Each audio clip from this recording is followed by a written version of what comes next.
अस्सलामुअलैकुम viewers, welcome back to the code of laws. इस video में हम जो है पाकिस्तान पेनल कोड के सेक्शन 337 टी से लेके सेक्शन 337 वी तक पढ़ेंगे। तो बिना देर किए जो हम इसको समझना स्टार्ट करते हैं।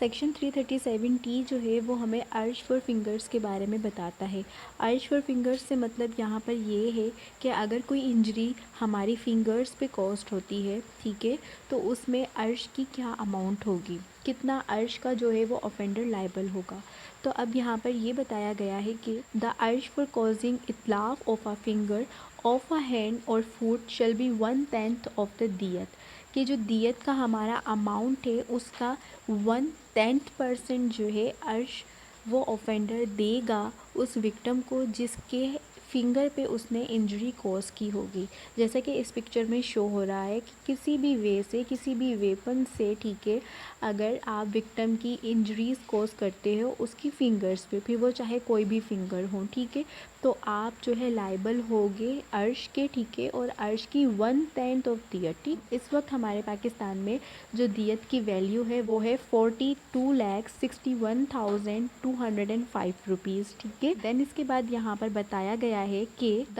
अर्श फॉर कॉजिंग इतलाफ of a joint of a finger shall be 1/30 of the दियत, ठीक है। अब पहले बताया था कि अगर आप किसी की फिंगर जो है पूरी उसको कट ऑफ कर देते हो तो आप जो है 1/10 दियत के लायबल होगे। लेकिन अगर आपसे जो है इस तरह इंजरी कॉज होती है कि उसका जो जॉइंट है फिंगर का, जैसे कि इस पिक्चर में शो हो रहा है, हमारी बोन्स में जो है जॉइंट होता है जिसकी वजह से हमारी फिंगर्स जो है मूव कर पाती हैं, ठीक है। तो अगर वो पर्सन क्या करता है, जॉइंट पे इंजरी कॉज करता है, उसके जॉइंट का इतलाफ कर देता है, ठीक है, तो वो क्या है 1/30 ऑफ दियत, यानी कि दियत का 1/30 जो हिस्सा होगा उसका लाइबल होगा। उतना हिस्सा उस पर्सन को कंपनसेट करके देना होगा विक्टिम को। देन इसके बाद इसके प्रोवाइज़ो में ये बताया है, प्रोवाइडेड डेट वेयर द इतलाफ of a joint of a thumb, कि अगर आपने किसी का जॉइंट कट ऑफ किया है, ठीक है, आपने इतलाफ कोर्स किया है जॉइंट पे और वो थंब का जॉइंट था, ठीक है, अंगूठे का अगर वो जॉइंट था, आप जो है 1/20 ऑफ दियत, यानी कि उस दियत का 1/20, ठीक है, 20वां जो हिस्सा होगा उसके लायबल होंगे। उसके बाद जो है हमारा सेक्शन 337 यू आ जाता है। अब सेक्शन 337 यू जो है वो डील करता है अर्श फॉर टीथ, यानी कि अगर आपने किसी के दांतों पे इंजरी कॉज की है तो उसमें आप अर्श के कितने लायबल होंगे, कितना अमाउंट आपको अर्श का पे करना होगा, ठीक है। तो अब यहाँ पर ये कह रहे हैं द अर्श फॉर कॉजिंग इतलाफ of a tooth other than a milk tooth को हटा के जो हमारे इस वक्त मेजॉरिटी एज में जो टीथ होते हैं, अगर वो किसी ने उनका इतलाफ कोस किया है तो वो जो ऑफेंडर है वो लाइबल होगा 1/20 ऑफ द दियत, दियत का 20वां जो हिस्सा है उसका वो लाइबल होगा। अब हमने पढ़ा कि अगर आप किसी का इतलाफ ऑफ टूथ कोस करते हो तो आप जो है 20वां हिस्सा जो है दियत का उसके लाइबल होंगे। अब यहाँ पर बात जो है वो समझने की ये है कि इतलाफ ऑफ अ टूथ कैसे हो सकता है। इतलाफ का मतलब ये होता है कि कट ऑफ कर देना, तो टीथ किस तरह से कट ऑफ हो सकते हैं, ये एक क्वेश्चन होता है राइज, ठीक है। तो उसका जवाब यहाँ पर एक्सप्लेनेशन में दिया गया है और ये बताया गया है the impairment of portion of a tooth outside the gum amounts to causing इतलाफ ऑफ अ टूथ, कि क्या होता है, हम इसको इस पिक्चर के थ्रू समझते हैं। आप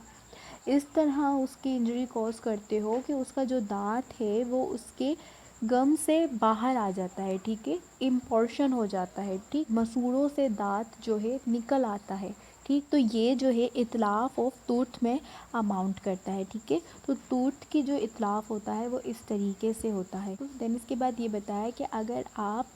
किसी पर्सन के 20 और उससे ज़्यादा अगर टूथ इतलाफ करते हो, ठीक है, तो आपको कितनी अर्श देनी होगी, then you shall be liable for the equal to the value of दियत, ठीक है। तो आप जो है फिर उसके बाद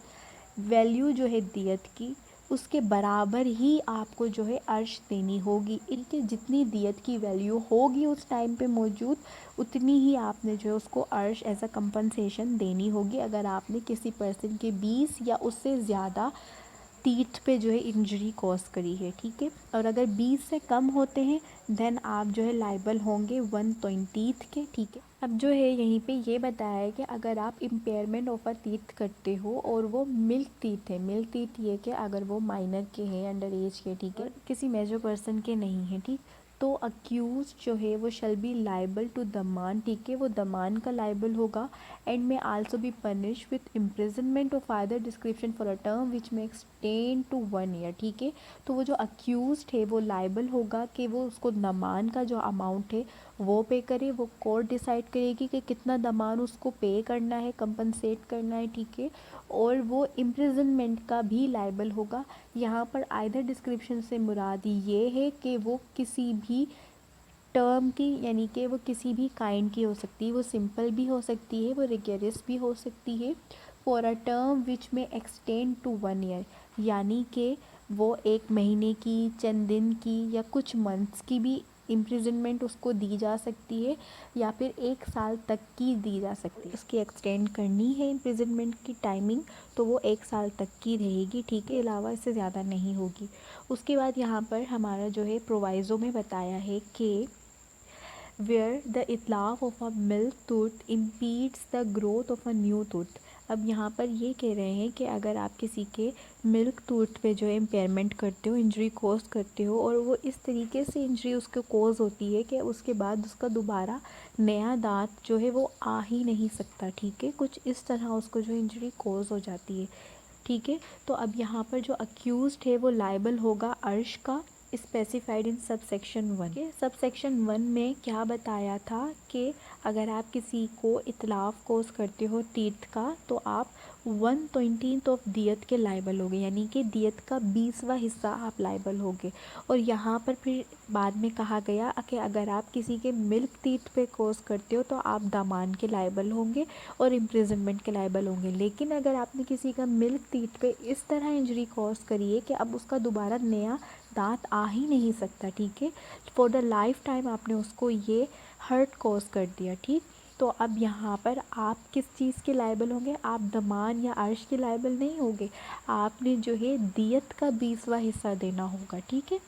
अब जो है हमारा यहाँ पर ये सेक्शन कंप्लीट होता है। उसके बाद जो है हमारा सेक्शन आता है सेक्शन 337V, जिसमें हम अर्श फॉर ईयर्स के बारे में पढ़ते हैं। अब इस सेक्शन में जो है ये बताया गया है कि हुएवर अपरूट्स मतलब ये कि जड़ से उसके बालों को रिमूव कर देना। तो आप क्या करते हो, अगर आप किसी भी पर्सन के हेयर्स को उसके हेड से, बियर्ड से, मस्टैचेस से, आईब्रोज से, आईलैशेस से या फिर उसकी बॉडी के किसी भी और पार्ट से अगर आप उसके बालों को रिमूव करते हो, अपरूट कर देते हो, यानी कि जड़ से ही ख़त्म कर देते हैं, तो फिर आप जो है लायबल होंगे अर्श के, जो कि इक्वल होगी दियत की वैल्यू के। उस टाइम पे दियत की जितनी भी वैल्यू होगी तो आपने उतनी ही अर्श के तौर पे उस पर्सन को कंपनसेशन देनी है। और साथ ही साथ जो है आप जो है इम्प्रिजनमेंट के भी लायबल होंगे, जो कि एक्सटेंड करेगी 3 साल तक का एज अ ताज़ीर। और आइदर डिस्क्रिप्शन, यहाँ पर आइदर डिस्क्रिप्शन का मतलब ये है कि वो किसी भी टर्म की हो सकती है, किसी भी काइंड की हो सकती है, रिगरस भी हो सकती है और सिंपल इम्प्रिजनमेंट भी हो सकती है। उसके बाद बताया गया है कि अगर आप क्या करते हो कि आप किसी की आईब्रोज़ के बाल जो है उसको अपरूट कर देते हो, किसी के आईब्रोज़ को जो है जड़ से ख़त्म कर देते हो। जैसा कि इस पिक्चर में शो हो रहा है कि इस लेडी के जो है आईब्रोज़ अपरूट हो गए, जड़ से ही ख़त्म कर दिए गए, ठीक है। तो अब यहाँ पर जो पर्सन है लाइबल होगा वो होगा अर्श का, जो कि इक्वल होगी 1/2 ऑफ द दियर, ठीक है। पहले हमने क्या कहा था, सब सेक्शन 1 में क्या बताया गया था कि अगर आप उसकी बॉडी के किसी भी पार्ट के बालों को अपरूट करते हो तो दियत की जो वैल्यू होगी उसके बराबर आप अर्श जो है उस पर्सन को एज अ कंपनसेशन दोगे, ठीक है।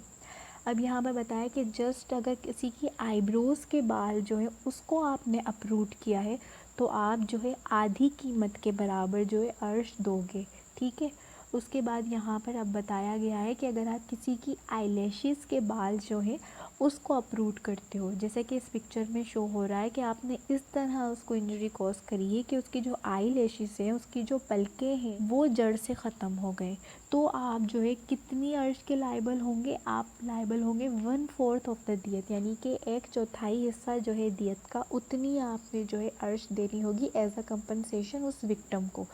उसके बाद जो है बताया है इसके क्लॉज 2 में कि अगर आप किसी के बालों को फोर्सिबली जो है रिमूव करते हो, इसको जो है रीड आउट करते हैं। अब इसमें ये बताया गया है कि where the hairs of any part of the body of a victim are forcibly removed by any process, कि किसी भी अलग प्रोसेस से not covered under subsection 1। Subsection 1 में जो प्रोसेस बताया है वो प्रोसेस क्या है? अपरूट का, यानी कि जड़ से ख़त्म करने का। अगर आपने किसी के बालों को रिमूव किया है लेकिन जड़ से ख़त्म नहीं किया है, तो ऐसी सूरत हाल में आप दामान के लायबल होंगे और आप जो है 1 साल की इम्प्रिजनमेंट के लायबल होंगे। तो यहाँ पर हमें फ़र्क किस तरीके से समझ में आ रहा होगा कि अगर आप क्या करते हो, किसी भी पर्सन के बालों को अपरूट करते हो, अगर उसके बालों को आप जड़ से ख़त्म कर देते हो, जैसे कि अब हम एग्जाम्पल के तौर पर लें, इस मैन की बालों को अगर अपरूट कर दिया, उसकी जड़ों से ही निकाल दिया कि अब वो दोबारा कभी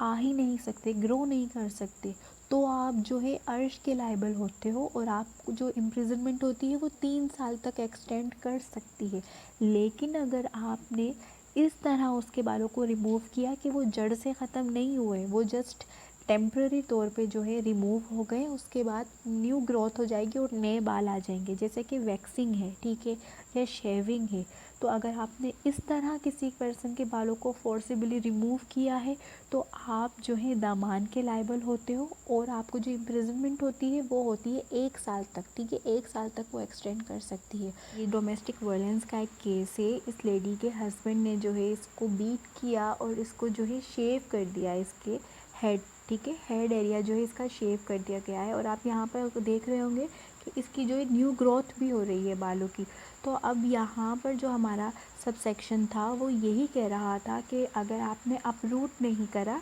जड़ से ख़त्म नहीं हुए, लेकिन फोर्सिबली आपने जो है किसी पर्सन के हेयर्स रिमूव करे हैं, तो आप फिर दमान के और इम्प्रिजनमेंट के लायबल होंगे, यानी कि 1 साल तक की आपको जो है इम्प्रिजनमेंट हो सकती है, ठीक है। तो इस वीडियो में जो है हम यहीं तक कवर करते हैं। इंशाल्लाह अगली वीडियो में हम सेक्शन 337 के रिमेनिंग अल्फ़ाबेट्स जो है उनको कवर करेंगे। चैनल को सब्सक्राइब करना नहीं भूलिएगा। इंशाल्लाह मिलते हैं अगली वीडियो में, जब तक के लिए अल्लाह हाफ़िज़।